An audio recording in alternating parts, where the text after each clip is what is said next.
আসসালামু আলাইকুম। আজকের দিনটি আমার কাছে খুব স্পেশাল। তার অন্যতম কারণ হচ্ছে সম্প্রতি আমি কুমিল্লা ছেড়ে যাচ্ছি এবং কুমিল্লাতে এটা আমার সর্বশেষ উপস্থাপনা এখন পর্যন্ত। হয়তো পরবর্তীতে আরও করব, দেখা যাক। কুমিল্লা সহ মোটামুটি বাংলাদেশের বেশ কয়েকটি জায়গায় উপস্থাপনা করেছি।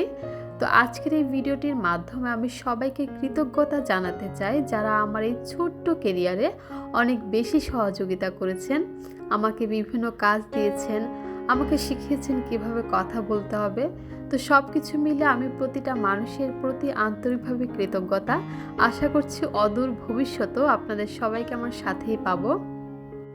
ছোটবেলায় যখন স্কুলে পড়তাম তখন থেকে উপস্থাপনার বিষয়টা হয়তো আমার মধ্যেই ছিল, যেটা এখন বুঝতে পারছি। কারণ ছোটবেলায় যখন হাই স্কুলে যে কোনো আবৃত্তি যখনই কম্পিটিশান হতো আমি কখনোই হেরে যেতাম না, কোথাও না কোথাও আমার একটা চান্স হয়েই যেত। তো এখন মনে হচ্ছে আমার বেসটা তখন থেকেই তৈরি হয়েছিল। পরবর্তীতে আমি যখন কাজ করলাম, মানুষের সাথে মিশলাম, ধীরে ধীরে আমার জায়গাটা এই অবস্থানে এসেছে। আমি চাই এটা হচ্ছে আমার শেখার জায়গা, আরও অনেক দূর শিখতে হবে, আরও অনেক দূর যেতে হবে। আমার এই স্বপ্নটা একদিন অনেক বড় হবে সেই আশা করছি।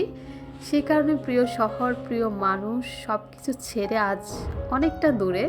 Good morning, whole Bowling team will break at the same time. Good morning. ধন্যবাদ।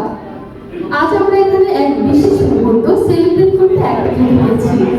বাংলাদেশের সর্বপ্রথম এবং সর্ববৃহৎ ইনডোর প্লেগ্রাউন্ড ব্র্যান্ড শিশুদের হাসি, আনন্দ, মেধা বিকাশ এবং খেলাধুলার জন্য সবার প্রথম পছন্দ বাবুল্যান্ডের 13তম শাখা কুমিল্লা ব্রাঞ্চের শুভ উদ্বোধনে। তাই শুরুতেই পবিত্র কোরআন থেকে তেলাওয়াত করার জন্য আমি স্টেজে আহ্বান করছি জনাব হাফেজ মাওলানা আব্দুস সালাম আরেফি সাহেবকে। বিভিন্ন জায়গায় উপস্থাপনা করতে গিয়ে নানা ধরনের অভিজ্ঞতা হয়েছিল। কখনো রাস্তা হারিয়ে ফেলেছি, তো কখনো ঘাবড়ে গিয়েছিলাম, কিংবা কখনো খুব প্রশংসা কুড়িয়েছিলাম। আলহামদুলিল্লাহ। তো সবাই আমার জন্য বেশি দোয়া করবেন যেন আমি ভালো কিছু করতে পারি। উপস্থাপনা হচ্ছে আমার ভালোবাসার জায়গা, শ্রদ্ধার জায়গা। আর আপনাদের সবাইকে অসংখ্য ধন্যবাদ পাশে থাকার জন্য।